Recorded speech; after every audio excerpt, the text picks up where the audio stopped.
Right then, hopefully you can see this screen on my bike, the Aoocci, or however you say it, Aoocci C6 Pro.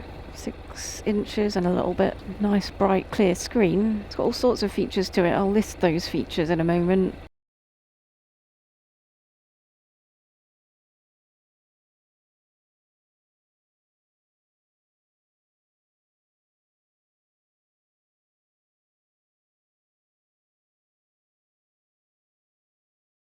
But there's things like tyre pressure monitors, front and rear cameras, phone connectivity. You can do Google Maps or Apple Maps, whatever it is Apple uses. I don't know because I'm not an Apple person. And the cameras are really good, so if we go on to replay, you can have a look at your previous front and rear camera footage. It's a little bit slow to load. A minute ago this had a picture on it. Obviously it's not playing now. Rear camera, front camera, there we go, it's catching up. I think it's just a bit slow. You get me on the road with my students. Let's go a little bit further. Front. So the F is for front, the R is for rear. They seem to be quite small files. There's lots and lots of files. Right, so let's play back. Passing the lorry, students in front. It's really good quality on these cameras. Really good picture quality, and it's nice on this screen even to be able to watch it on the screen. Picks up the number plates quite well. Cameras, there's one mounted on the front there, look, and the one on the rear is mounted just above the number plate. Just there, look.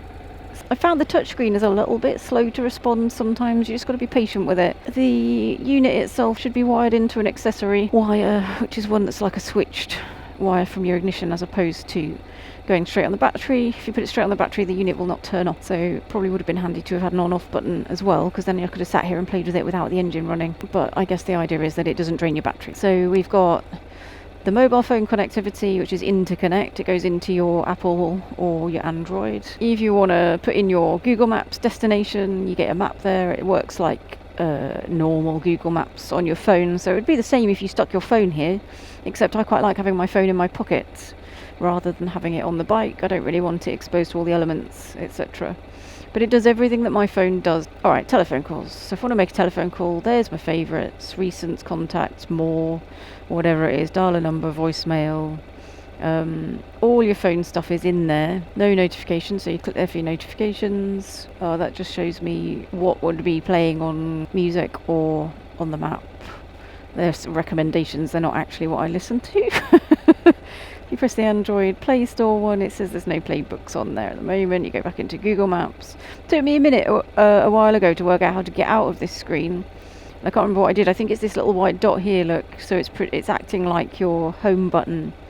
So on here you've got home, you've got volume. I don't know what that one is. Let's have a look. I think that might be to do with screen brightness. Yeah, okay, we'll put that back up to maximum.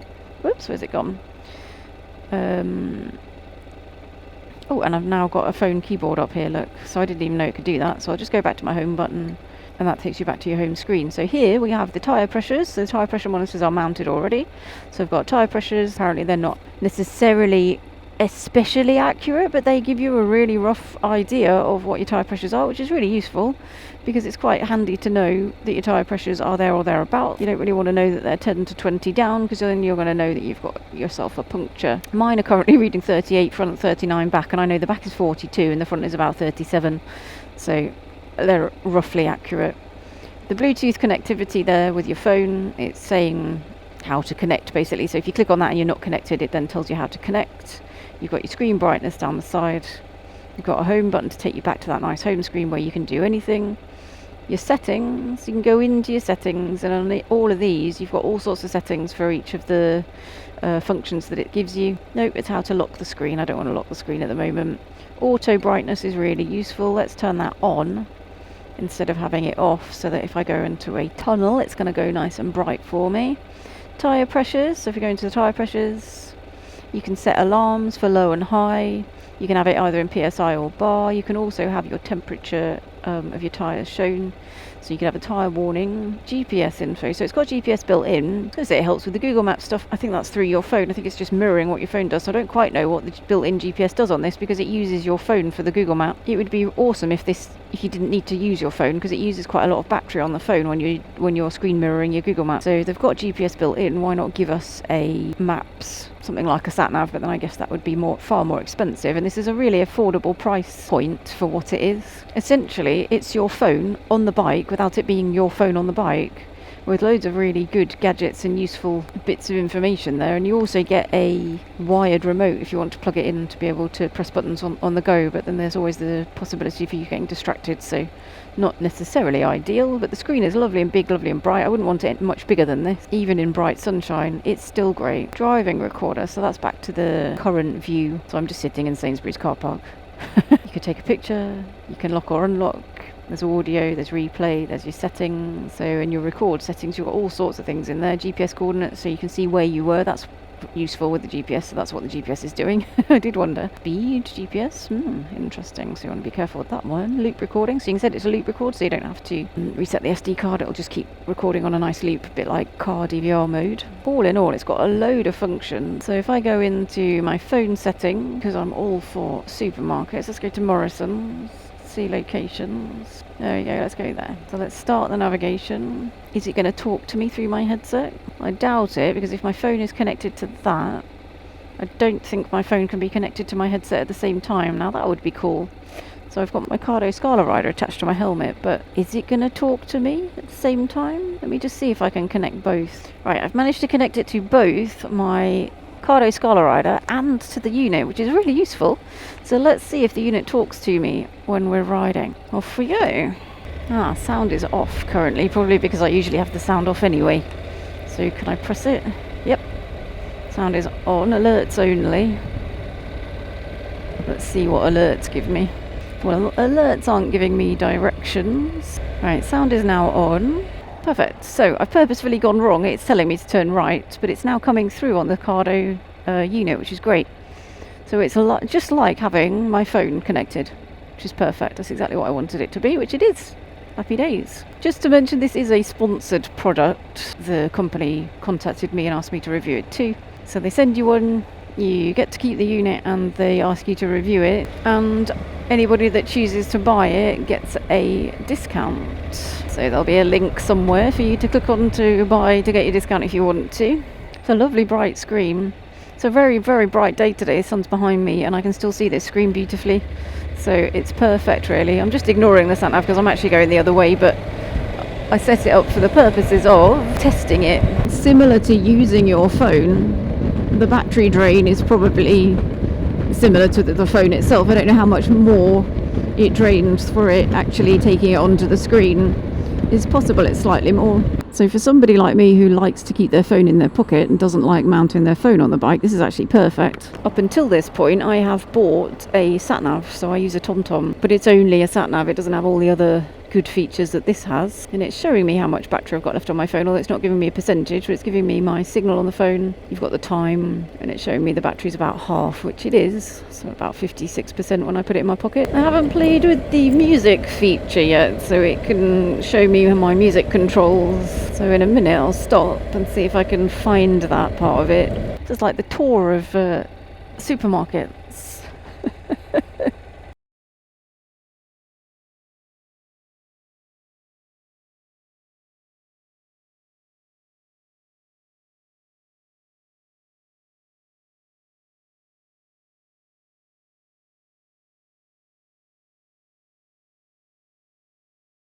For the navigation alone, it's worth the money for me, because it would have meant that I didn't need to buy the Sat Nav, and the Sat Nav was really expensive. It was about 350 quid. They are not cheap, and they don't have all the other functions. So with the discount, it would have been worth the money. Even without the discount, it still probably would have been worth the money, to be fair. So long as durability, it lasts, it's waterproof. And I do like the front and rear cameras. That's something I've wanted for a long time but never got around to doing. I have a helmet camera, but I don't have cameras on the bike. I like that. I do like the tyre pressure monitoring as well. There's a slight lag on the touch screen, but you just have to be patient. I mean, there's no need to go tap, tap, tap, tap, tap really quick. But it is really handy actually not to have to get your phone out of your pocket. I can now make phone calls using this, because it'll go into my contacts and I can call people and it'll come through on the Scala Rider. So that's actually really handy, because sometimes somebody calls you, you want to call them back, you don't know who's called you on the Scala Rider if you've not answered it. So actually that's a really useful feature. I'd be able to see who was calling. I could have answered it if I'd wanted to speak to them on the go. I can make an informed decision. You know, some people you don't want to talk to on the go because they're going to distract you, or you can see if it's a spam call or whatever, but you can't see that with the Scala. It just rings in your ears and you've either got to decide to answer it or decide not to answer it. So actually to be able to see who's calling on the screen is a big benefit.